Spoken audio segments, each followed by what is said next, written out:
What is going on, everyone? You are tuned into the Invest in Hockey podcast. Today is May 1st, 2024. I am Anthony Santini, joined here with, Eric Wilson. and today we're talking NHL playoff hockey, a big topic, awesome topic. We're not even past the first round yet, and there's already been all kinds of action. Couple playoff series done a little earlier than we expected. Obviously, Rangers beating Caps was a little bit to be expected. Hurricanes beating the Islanders was to be expected too, for my personal opinion. I don't know if you want to get into that. And it looks like the dynasty in Tampa Bay is finally over? Question mark. Florida beats them in 5 games, and man, it's been crazy. What games have you been able to watch this week? I guess I'll just be honest with myself and say that I've been very public, very out for the Leafs Bruins games. I've watched a lot of Dallas Vegas too, which has been the best or the most even series, no doubt. We can say it's 2-2. So much. I've watched a good amount. But I definitely there's always more you can watch, especially when it's midnight and you're kind of falling asleep because you had a long day, but the Oilers are still playing and it's 5-1. Doesn't really matter anymore, right? So. No, it's so true. Like those 10 o'clock games are tough to watch, man. And like I'm here in Mexico, hour behind. So for us, it's a little bit more challenging, I guess, if you want to say, with these long days. It's really tough. I mean, we were able to watch the full Leafs Bruins game, which is nice. Wasn't able to catch the full Colorado Jets game, but we watched just about a little bit of the first period, which is all right. I mean, good series, but looks like the Jets are done for this year. Colorado, an absolute dog in Nathan McKinnon, another big game. Rantanen 2 goals last night. Man, that's an amazing series. But I want to pretty much start off, take a look at what has happened since our last podcast. We had a sweet weekend at the Sports Card Expo. 4 days, 4 full days, man, of work. We were grinding, man. We talked about it in the last episode. And dude, that was looking back. I was talking to Al's brother today, was talking to my parents the other day. Dude, we had a fun time. That was We great. we had a fun time, and I think we really appreciate it. There was literally so many ups, so many ups. Nothing really went wrong. It was great. I hope that you're able to kind of catch up on some sleep, even if it's after your vacation, because you had a quick turnaround. You mentioned you saw a few of our buddies at the airport, which was kind of cool. So Yeah, shout out Card Fanatic. I didn't catch his real name. I don't know if you ended up chatting with him this weekend. But before we even checked our bags, I saw him and his brother at the airport, and I was like, "What the fuck?" I was talking to these guys, and I was like, "Bro, I swear that's him." Went up to him, dabbed them up, said, "What's up?" They were like late for their flight. Their ooh, flight was in like half an hour, and he was like, "Oh, like, dude, we gotta go, we gotta go." I was like, "Oh, okay, yeah, like, we'll catch you." He actually told me that they might be going to the Montreal Expo too. I saw that on their Instagram story. So, dude, we can maybe might catch him there again. yeah. Overall, a great weekend. Lots of buying, lots of talking to people, and dude, like the hobby's alive in that aspect. But I know we want to stay on par with the NHL playoffs, and we want to start off with Colorado Avalanche beating the Winnipeg Jets last night. Yeah, so I'll ask you this question, Sans, first, but what was your like overall kind of prediction for this series and what did you see kind of change? I mean, my prediction going back, I wrote everything down, placed a couple wagers, nothing crazy, but I mean, I expected Colorado to win in 7 games just because that home ice or sorry, just because even though Winnipeg had that home ice advantage, man, Colorado's so offensively talented. That power play is dominant. Although Gorgiev looked like he was struggling a little bit, it could have been a Noonan's net if he wasn't sick. But it just wasn't meant to be for him. Gorgiev plays well. He plays well last night, but I think the story of that entire series is the struggle from Hellebuck. Yeah, isn't that crazy how like just the chatter and the media can change from bashing one goalie in game one to just like completely hating on the other goalie, and then now there's like absolutely no pressure on Gorgiev. You know what I mean? Yeah, like Gorgiev's headed into round two, and I mean, it seems like it's his net. Like he just won a series 4-1. Like, what are you going to complain about, right? There Yeah. was talk at the beginning. I don't know if you saw it too. There was a video of or no, sorry, Gorgiev getting yelled at by Rantanen. I don't know if you saw that. I'll No. have to send it to you. Maybe I'd have to pull it up on the screen, something you could edit in. We'll see. Yeah. But like, dude, people were not happy with him. It seemed like they wanted a Noonan, and looking back, even just in the regular season, we talked about Justus Annunen, and he was playing well too. Like even in the aspect of fantasy, like for a fantasy goaltender, we've talked about him. Like he's been good all season. I was pretty surprised to see that he didn't get any starts. No, I don't I'll take the different approach at least because he was fine, but he wasn't like great or outstanding for them. He's just too young and inexperienced to throw in a playoff game. It's kind of like a Canuck situation where even though Silas is taking the net over, you're not confident in him, right? Like it's a similar spot where you can't risk a game, especially if you were down 1-0 to throw in a Noonan. And that's just again not because he's a bad goalie, but because he's not experienced enough, you know. But I'm happy that they can roll with Gorgiev. Hopefully, no more yelling, even if they do lose a couple games. But that was a high scoring series too. To mention that, like there wasn't like a two nothing game. They all seemed to be like whatever 6-4, 6-3. You know what I mean? That first game was 7-6. Like two of the best regular season goalies in the NHL go at it. Game one of the playoffs, and what the score 7-6. Yeah. Ridiculous, man. Yeah, Ridiculous. and hey, the Avs won the cup with Darcy Kemper. It means they clearly can probably do it with Alexander Gorgiev, right? Yeah, it seems like for me, Colorado might still be my pick to win the cup. I know I've gone back and forth with a couple teams. There's just so many good teams in the West, and even looking at the East, like you got Florida now advancing, good series going on, Boston and Leafs, but to stay back on the West, it looks like Winnipeg is packing their bags, done for the season. Yeah. Colorado will face the winner of Dallas and Vegas. And dude, looking at that series, oh my God, man. Two teams that could easily win the Stanley Cup. One of them might go out in the first round. I just don't understand it. Well, yeah, one of them will, which is crazy, right? That's one where it's like every game you watch, you see the scoreboard and you know it can change in the span of 2, 3 minutes, whether that's 5-on-5, 4-on-4. There's so many weapons on the ice, and they all come in so many like versatile forms. Like you look at a right wing comparison, for example. Look at Wyatt Johnston, compare him to Mark Stone. You have two guys who are probably 16 years apart in terms of age, yet both of them are dangerous in different aspects of the ice, right? Like Johnson's a quick, speedy guy who can score that nice tuck, while Stone's gonna be a great net front presence who has the experience, right? So it's been like literally back and forth, and now that it's 2-2, it's easy to say, oh, fair series, we got game 5 to watch, you know? Oh, buddy, I 100% agree. I mean, it looks like Aiden Hill's going to get the start in game five. I mean, I don't know if you watch, I think it was game three. Logan Thompson was standing on his head, man. He looks so good. I can only imagine what Ottinger was thinking. I mean, one of the top goalies in the league, looking across the ice, and you see a young guy like Logan Thompson just dominating a playoff game. Ridiculous. Vegas is a good team. Dallas is a good team. We'll see what we have in store, but it makes me ask the question, like, could this be the best series of the playoffs? Like, will this be the best series we watch even for the remainder of the next 2 months? Yeah, that brings up a few questions for me about some past series. I want to mention this quick. We are gonna have a little viewer on our stream in probably 15 minutes who is gonna probably talk a little about the Vegas series for maybe a minute, but we're gonna focus on a different series with him. But when you look at those first round matchups, I don't know if you ever remember the Sharks versus Kings round one series. Do you remember that in like 2014, call it? The year the Kings came back from 3-0 and beat the Sharks in round one. Oh, that was the year that the Kings won the cup, right? Yeah. Yeah, yeah, yeah, yeah. Like something like that. That it almost reminds me of something like that where you have two great teams and like I don't know, it didn't go 3-0, but yeah, this is a great series for sure. No, for real. I mean, two good goaltenders, deep lineup. Both of these teams could easily win the Stanley Cup, and it doesn't look like even if you advance, you're not going to get rewarded with an easy matchup. And we're looking at it all over the playoffs. We see the Rangers beating the Capitals, kind of, do we want to call it a cakewalk? I mean, they did steamroll them, right? The Rangers take that series 4-0, beating the Washington Capitals. We saw such a big lead up to that series leading into the playoffs. People talking about Washington, Washington sneaks in, they grab the wild card spot. Could they win a couple games? And boom, Rangers clean them up, clean sweep, 4-0, not a question.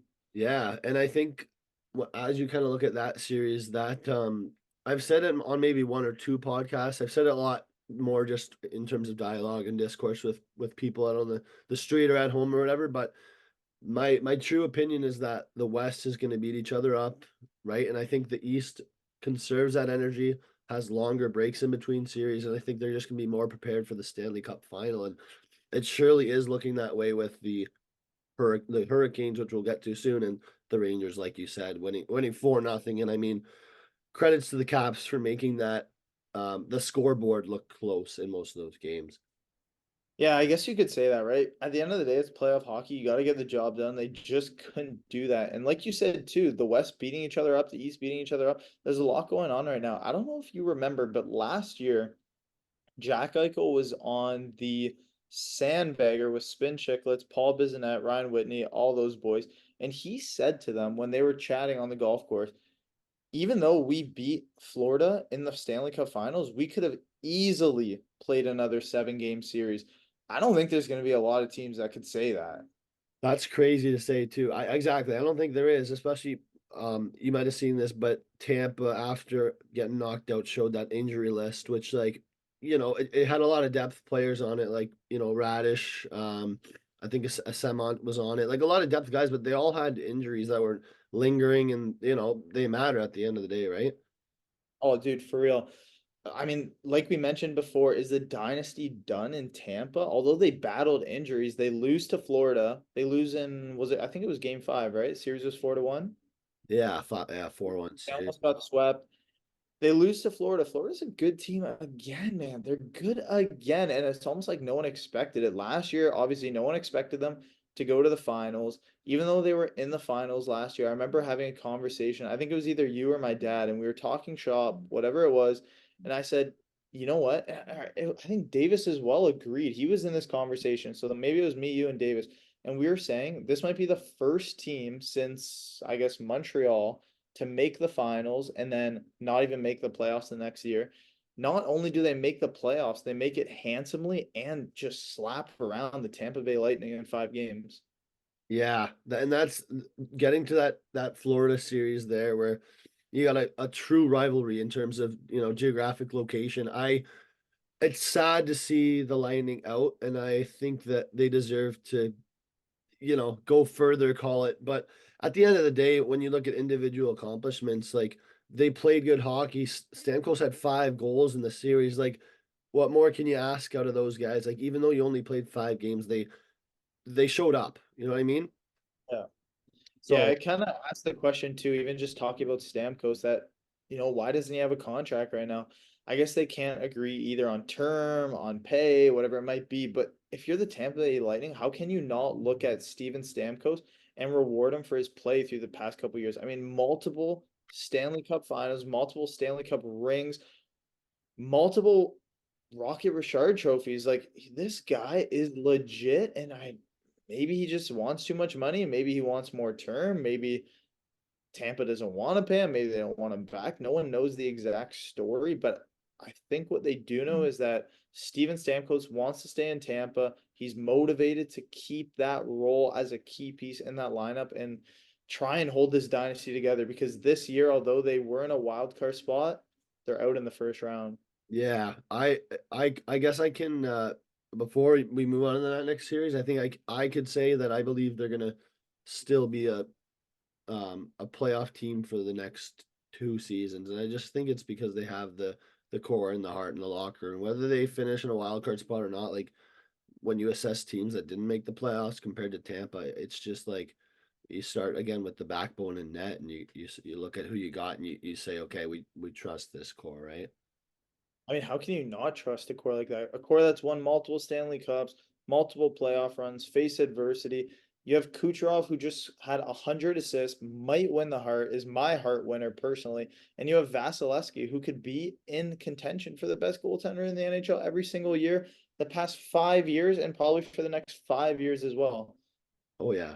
Oh yeah. Yeah, it's pretty exciting when you see um guys stick together too who are especially from, the same country. You see a guy like Vasi Kucherov, you got to imagine that they have the relationship outside the locker room, and you also have to hope that they can maybe play together one more time, maybe 2 more times at the international stage where that would be pretty exciting. You see a team.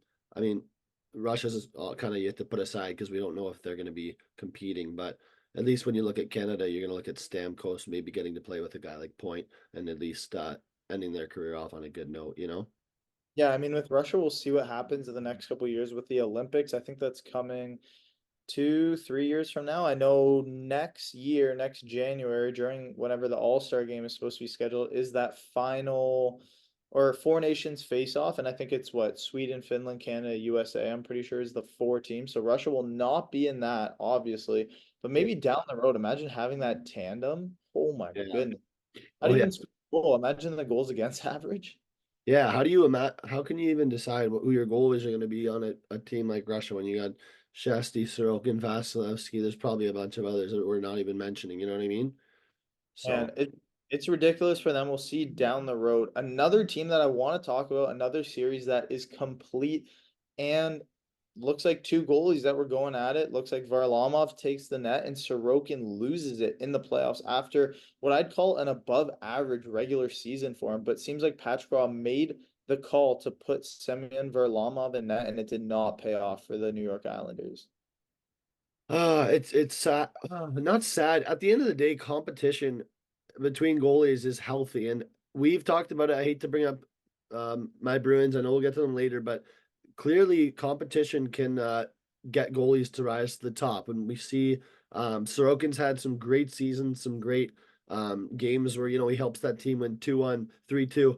At the end of the day, whether it's Varlamov or Sorokin, there's a clear issue with the New York Islanders where they don't score goals and they don't know how to put the puck in the net. So no matter who your coach is, if it's Patrick Waugh, who is a Hall of Fame goaltender, even he can't be the guy who says, "Guys, let's put the puck in the net," because it's just it's their roster that is the issue as well, right?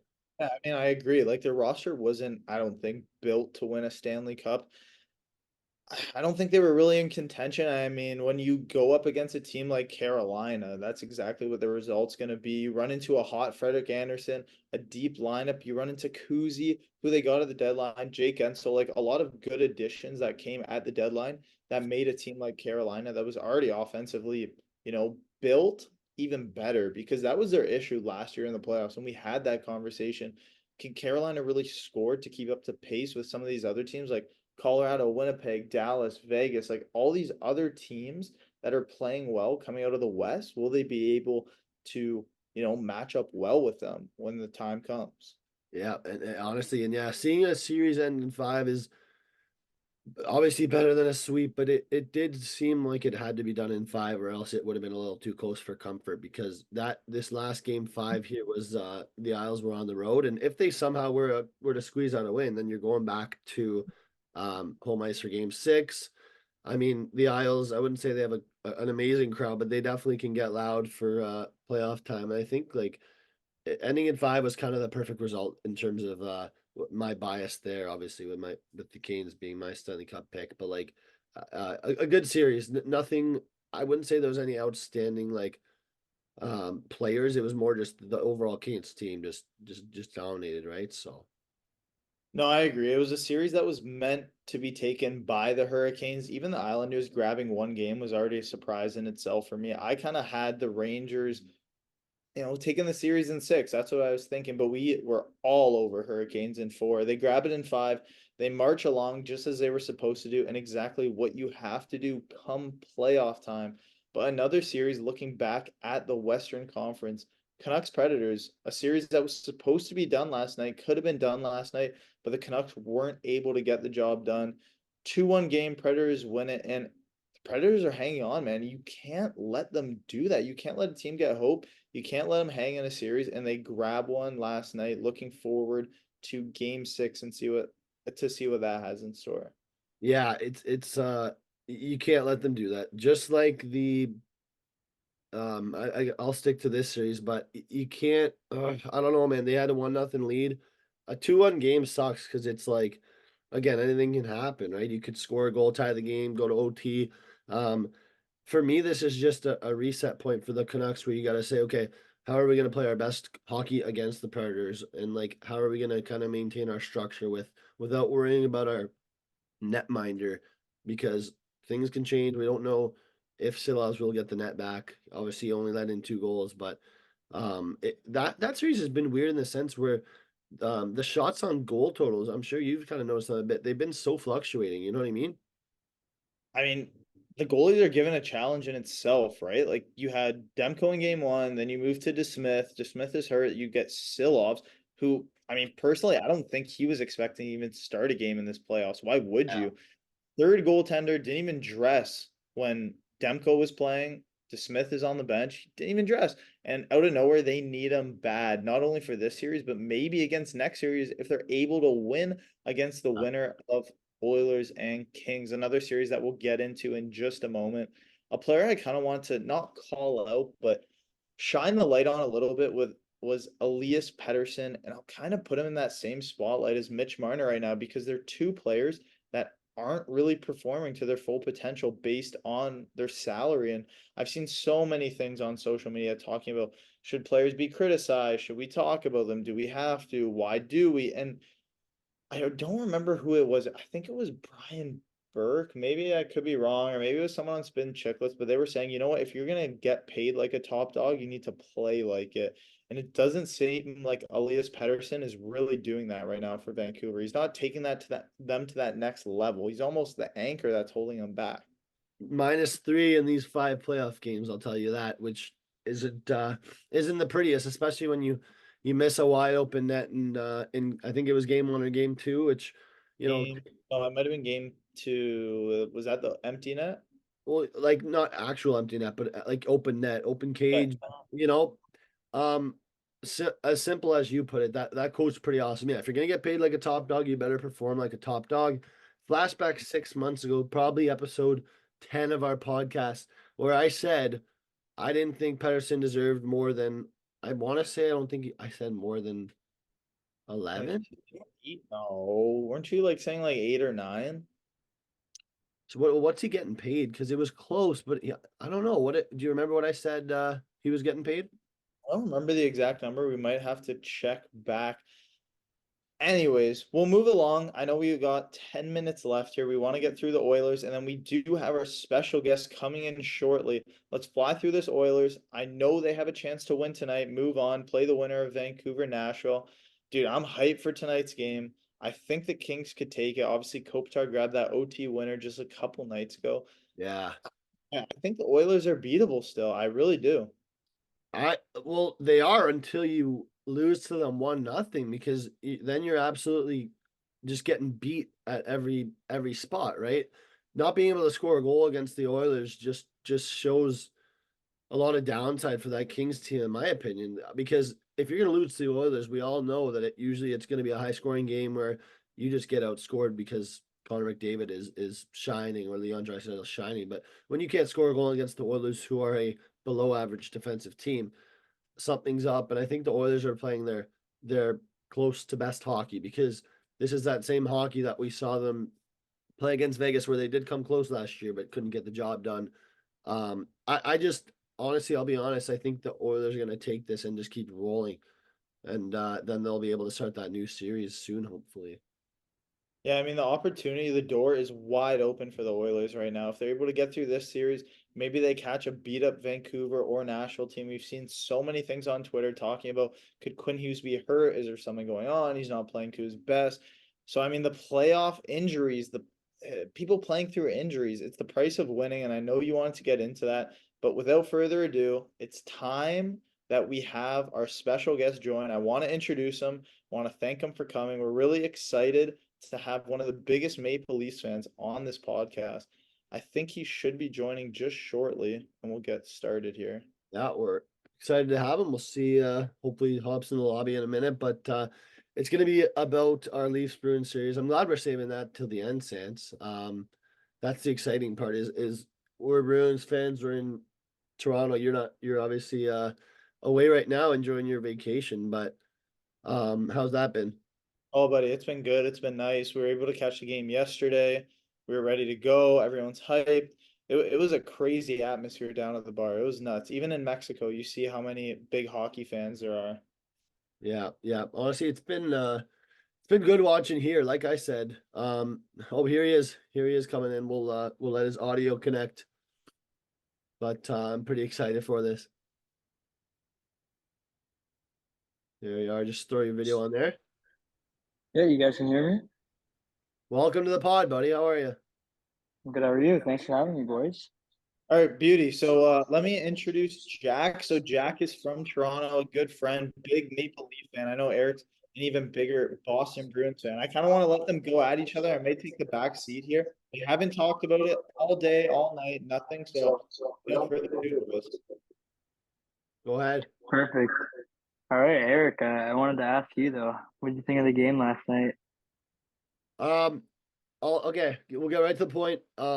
Joseph Wall played great, had a game-saving stop, which changed the game. The Leafs looked great and the Bruins looked good, and that was the difference. The Bruins looked good, the Leafs looked great, and the OT the bounces went both ways during the game, but honestly, at the end of the day, Nye's part of that OT winner, and it's going to game 6. So, what are your thoughts there? I think Marchand is the biggest flopper in the league. I'm not happy with him, especially like Pontus Holmberg went up to him when they were having that little scrap. He like Marchand thought he gave him a shot. The ref knocked him on his butt. Like it was embarrassing to watch. Like Yeah, I'm not happy with him. I think the Leafs, except for Game 4, they've dog walked the Bruins. ex- I think they've had more scoring chances, more opportunities. Except for Game 4. Game 4 is an outlier.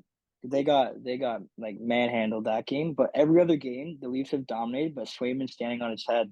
But I no, think now that we got Joseph Wall, we're ready to go. He's our new Swayman. that's disgusting for you to say that only one game the Bruins have dominated. That's crazy. But you know what? It's all right. I know we're gonna disagree here, but I will call you out a little for the another series. I'll do that another time. But at the end of the day, I'm still confident going into game 6. I know what we have to do, and all we got to really do is push the Leafs to play a style that's not them, and that's not truly the Leafs. And if we can do that, then it's our game there. You know what? Even looking back to Game 1, Leafs outchanced them. They outshot them. Like, don't get me wrong, the power play has been absolutely like it's been abysmal. But I'm Guy Boucher has to step up. I don't know why you can't have any power play goals when you have Matthews, Marner, Nylander, Riley, Tavares. Like it's embarrassing. But I think the Leafs, if anyone's gonna do it, they're gonna do it. They're gonna come back from 3-1, take it to Game 7.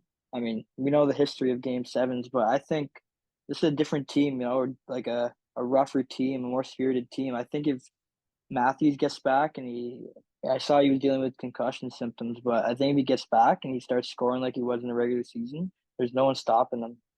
All I right. think with Swayman, he's a butterfly. If you raise the puck on him, they'll go in. We saw that in all the other games where he was stopping everything along the ice. Get the puck in the air and you'll be good. McCabe scored from the point on a shot, top shelf. You seem pretty happy about that one. I mean, I can see where your game plan goes from there, but I just don't think that I don't think the Bruins can be two-faced from that loss. Again, it went to overtime. There was the chances. I wouldn't say we had the chances from our top 6, but from a Bruins standpoint, and you'll appreciate this, we made some lineup changes and they didn't really work out too well. Pat Maroon's scared me a little bit, but we're gonna obviously have to keep him in the lineup if Revo's in the lineup, just as a bit of a No, one-off Pat thing. Pat Maroon is garbage. He wouldn't make my beer league team. He is garbage. I'm not sure why he's on an NHL roster right now. Well, Um, Pasternak and Marchand, like these guys are like fake tough guys. I'm not happy with the way they're playing. Like they act tough and then they turtle. Like look at Pasternak run away from Riley and try to go after Matthew Knies. It's embarrassing. I'm not sure how you can watch that and say like this is like the team that you think is going to win the cup. Like against Florida, what are they going to do if they win? What are they going to do against Florida? You think Matthew Tkachuk's just going to let them go? you being able to talk about the next series after this says a lot too. Imagining you because in your head the Bruins are advancing. I think that just says a lot about how good this team is. You know what I mean? The team is not good. You look at their roster; it's not good. Charlie Coyle will not keep this up. Like Zaka, not that good. Your defenseman, like McAvoy is good. Don't get me wrong, but I just don't think this team is built to win. I think they're a regular season team. They at least were kind of nervous. It was in their head that it's the Bruins again, and they're down 3-1. But now it's time to go. Now we battle back. Like I That's think I think it's the Leafs series to lose. That's how I actually look at it. Oh, you're trying to be different now. I'm sorry, I gotta call No, you. no, no. That's a different. It's the Leafs series to lose. They deserve to move on. They've been the better team, except for Game 4.